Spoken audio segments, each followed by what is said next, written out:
ابو، ایک شخص نے دنیا کی ساری چیزیں چھوڑ دیں اور صرف اللہ تعالیٰ کی عبادت کرنے میں لگ گیا۔ اللہ تعالیٰ نے اس کے لیے پھلدار پیڑ اگا دیے۔ جب اسے بھوک لگتی تو وہ پھل کھا لیتا اور پھر سے اللہ تعالیٰ کی عبادت کرنے لگتا۔ اس نے تقریباً 500 سال اللہ تعالیٰ کی عبادت کی اور پھر اس کے پاس ایک فرشتہ آیا۔ اس نے اس سے کہا کہ اللہ تعالیٰ کا حکم ہے وہ اپنی رحمت سے تمہیں جنت میں داخل کر دے۔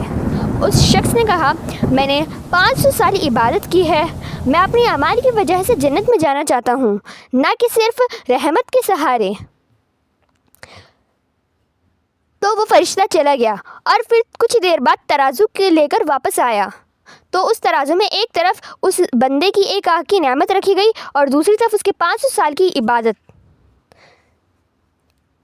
جب ترازو کو تولا گیا تو اس آنکھ کی نعمت زیادہ بھاری ہو گئی اس 500 سال کی عبادت سے۔ اس فرشتے نے کہا، اگر تم 500 سال اور عبادت کر لو تب بھی تم اللہ تعالیٰ کی دی ہوئی اس ایک آنکھ کی نعمت ادا نہیں کر سکتے ہو۔ تو اس شخص نے اللہ تعالیٰ کو سجدہ کیا اور اللہ تعالیٰ سے روتے ہوئے دعا کی، یا اللہ تعالیٰ مجھے صرف اپنی رحمت سے جنت میں داخل کر دیجیے۔ تو اللہ تعالیٰ نے کا حکم ہوا کہ میرے اس بندے کو میری رحمت سے جنت میں داخل کر دو۔